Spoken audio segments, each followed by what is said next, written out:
Қазақстан Республикасының ішкі істер министрі Ерлан Тұрғынбаев мәлім еткендей, ағымдағы жылдың 1 ақпанынан бастап жаңа сервис 102 мобильді қосымшасы іске қосылды.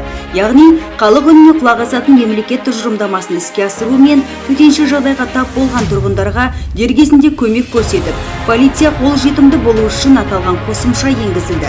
Алдағы уақытта азаматтар полицияның көмегін осы қосымша арқылы да ала алады. Сондай-ақ қандай да бір сыбайлас жемқорлық немесе құқық бұзушылық туралы бейне жазба, аудио жазба немесе SMS хабарлама бойынша хабарлауға мүмкіндік бар.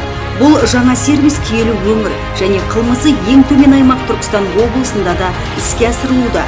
Түркістандық тұрғындар полицияға анықталған құқық бұзушылықтар бойынша хабарласып, заңсыздықты жоюға үлес қосуда. Қандай көмектесіп аламыз сізге? Жолдың жағасында қойылған машиналарына алып тастауды сұранамын. Құрметті болсаңыз өткелі. Сіздің хабарламаңыз бойынша азамат базасын келер жолдағы оқиға орнына 5 минут аралығында сізге барады.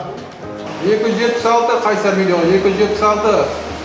Жүзек арнасы бізге хабарлама түсті. Көшесінің бойында егіден мекендерге автокөлік қойып кеткен. Біз оған хаттама толтырып шара көрсетуді сұранамыз.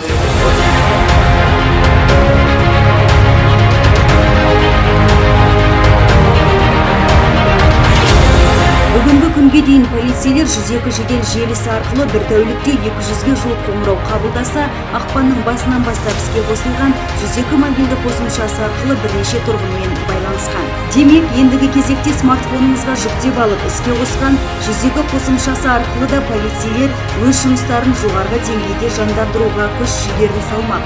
Біз баршамыз бірлескен жұмыстардың арқасында ғана қылмыссыз қоғамға қол жеткіземіз.